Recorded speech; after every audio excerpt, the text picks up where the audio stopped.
Alright, so what I'm going to show you here is how to set up a Q&A based on your Google Slides presentation. This could be a meeting that you're presenting over Google Meet. It may be a Google Meet live stream. It could also be, dare I say it, a Zoom or some other conference.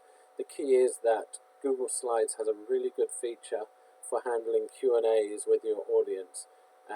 Whether it's an in-person meeting, it doesn't even need to be a virtual meeting. It could be in person with a number of people, and you want to solicit questions and handle those questions electronically.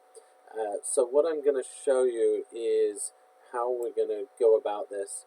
What I have here is an empty slides, right? So this would be your slide deck you would create. So put in a title, the next best thing. Subtitle is Art About September 2021. Okay, and so then we'll obviously add some slides, which will be our content. The killer is TBD.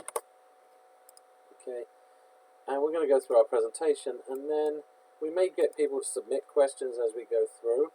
But at the end of the presentation, we're going to have a session for Q&A where we're going to go through the specific questions. So this ultimately is our presentation. This is all pretty standard stuff. When you go to present, you have a presenter view. So we go to present here, and then you will end up with a presenter view.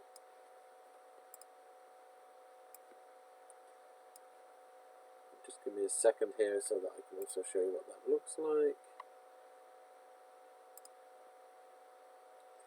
When we go into presenter view, obviously now we're showing the presentation, but in presenter view we also have the window that pops up here that is the presenter view. Now if you've got multiple monitors, obviously you can put the presenter view on another monitor.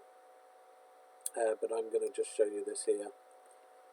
So in presenter view, what we're able to do is we're able to turn on audience tools.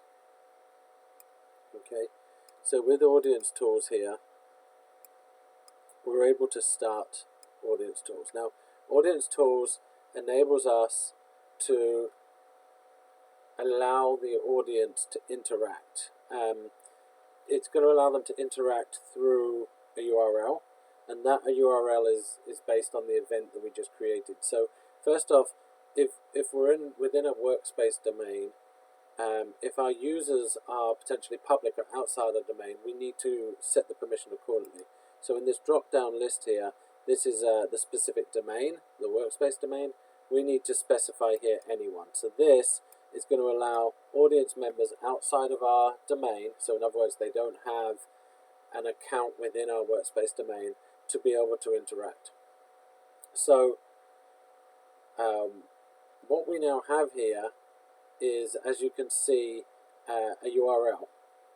Okay, this URL, when we have this turned on, and if we turn it off to start with, you can start your presentation.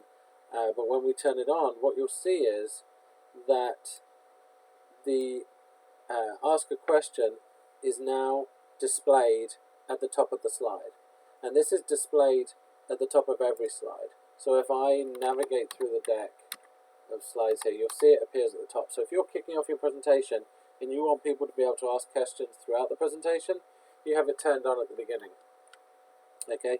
If you want to hold off until the end of the presentation before people ask questions, you can turn that off.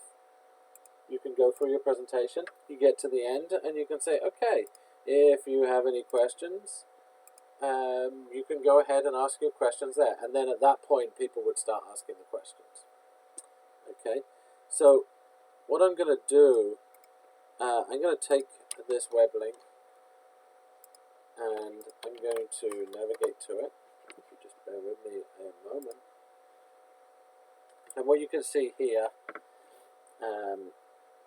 is basically the view that the person in the audience would have when they go in here. So I'm going to ask a first question here is, how do you know this is the killer app? You can choose to ask anonymously. In this case we won't, and we'll submit. My killer app is better. Do you want to know about it? And this one we're going to ask anonymously. Okay. So any other people in the audience that come in here will see the questions that have been asked. Now, I'm looking at these questions, and I was going to ask the same question, but I obviously don't need to post it because I can see it's a question that's already being asked. So I want to give it a thumbs up. This person here, I think they're trolling this. I don't really like that question. I'm actually going to give that a thumbs down. And then I may choose to ask another question that hasn't already been asked. What happens over in the presentation here, okay, so you as the presenter are sitting there waiting for people to add questions, and in your presenter view you have the questions appearing here that are being asked. Now, you don't have to answer these questions. There may be someone that's submitted a question that really you want to avoid for now. There may be a question that isn't appropriate. What you do now is in your Q&A part or any time during the presentation, you have the ability to address these questions.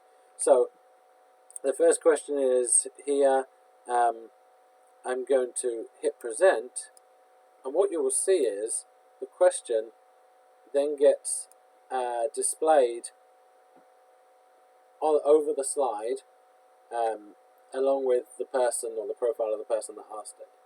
Now also in presenter view here you see now it has a tick next to it because you've answered it. You then read the question out, answer the question for people, and then you can move on to the next question. So moving on to the next question, if you were answering this question during the main presentation, you could just hit hide and it goes back to the slide view.